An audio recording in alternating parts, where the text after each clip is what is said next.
Welcome to the deep dive. Today we're really trying to cut through the usual tourist noise. We want to get to the heart of, finding those truly authentic local spots when you travel. Yeah, the kind of places that locals genuinely love, not just the ones in the guidebooks, the ones that sort of capture the real pulse of a neighborhood. Exactly. So the big question is, what are the signs? What tells you, okay, this is one of those places? Well, for this deep dive, we've actually had a great source. It's a traveler's account. Gives us a really unique window into a place just like that. We're looking at Padaria Bella Brasileira. It's in Jardim Veloso, which is a neighborhood in Osasco, Brazil. Osasco, right? Near São Paulo.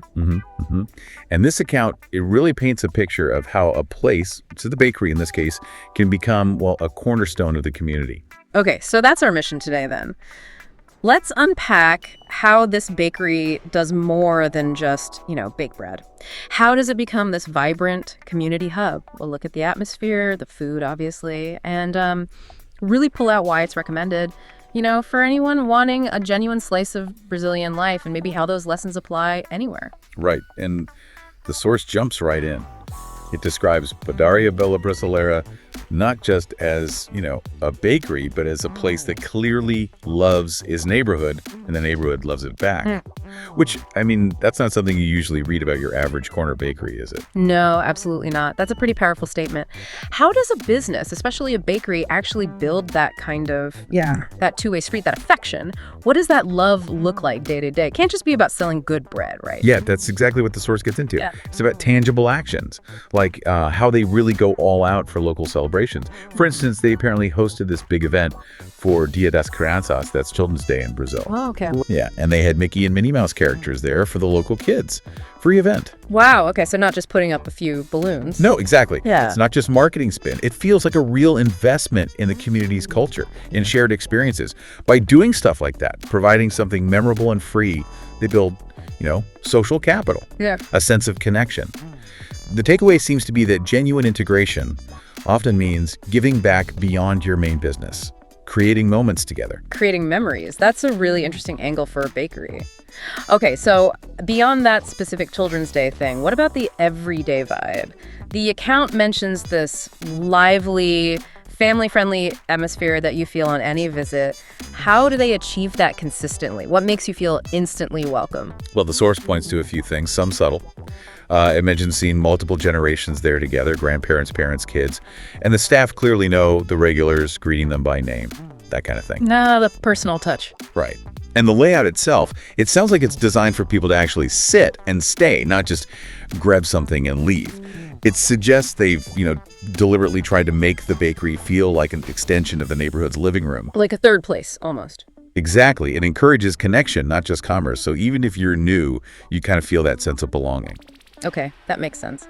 And this commitment to community, it naturally flows into the food, right? The traveler talks about this immediate, sensory hit when you walk in. Incredible sights and smells that define a classic Brazilian bakery. So, what are those key tastes? The must-try things that satisfy any craving at any time of day? Well, yeah, beyond the morning basics, hot coffee, fresh pão na chapa. Which is the buttered toast on the griddle. Yeah, exactly. Or the pão de queijo, those little cheese breads, warm, cheesy, fantastic. But the real heart, according to the source, and for any Brazilian padaria really, is that glass case full of savory snacks. They call them salgados. Salgados, right? And the source highlights the absolute classics. The COXINHA, and everyone loves COXINHA. That chicken fritter thing. The ultimate crispy, creamy chicken fritter, yeah. And then things like quibes bulgur and meat croquettes and esfias, which are like savory pastries. These aren't just snacks, though. They're like quick, affordable cultural markers. Things locals grab constantly. It's a window into their daily rhythm. Gotcha. So it's more than just a quick bite. But the source also mentions something more substantial, especially for lunchtime.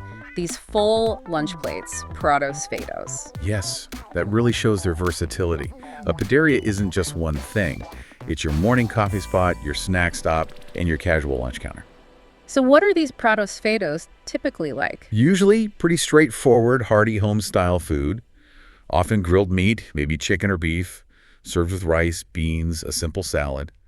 Good value filling meal. Of course, they do those sandwiches too. Everything from a basic misto quente that's just grilled ham and cheese up to more elaborate ones. Right. Covering all the bases. Pretty much. And we absolutely cannot forget the sweets, the doses. The traveler mentions expecting a dazzling display of cakes, tarts, individual pastries, and the famous cream-filled donuts known as sonhos. Okay, faced with all that deliciousness, where do you even start? It sounds overwhelming. Yeah, it can be. But that's where the traveler gives some really helpful, specific recommendations. 3 must-tries if it's your first time at Bella Brasileira. Okay, lay them on us. First up is... Let me guess. So COXINHA. You got it. Knew it. The source says you simply cannot visit a great Brazilian bakery without trying the COXINHA. True. So what makes it the benchmark? Why is it so essential? Well, like the source says, it's more than just food. It's practically a national obsession. A good one, the traveler notes, needs that perfect contrast. Super crispy outside, then creamy, flavorful shredded chicken inside. It's called ultimate Brazilian comfort food for a reason. Comfort food. Right. Wait. And yeah, the quality of the COXINHA is often seen as like a litmus test for the whole bakery. Yeah. If they nail the COXINHA, chances are everything else is good too. Okay, litmus test. I like that. So, recommendation number 2 gets you into the local routine, right? The morning ritual. A café com leite coffee with milk and palna. Na chapa com requeijão. That's the grilled bread, but with Brazilian cream cheese. Exactly. Requeijão is this specific type of creamy, spreadable cheese. Very Brazilian. And the source calls this breakfast a simple, perfect, and delicious way to start the day like a true Paulistano.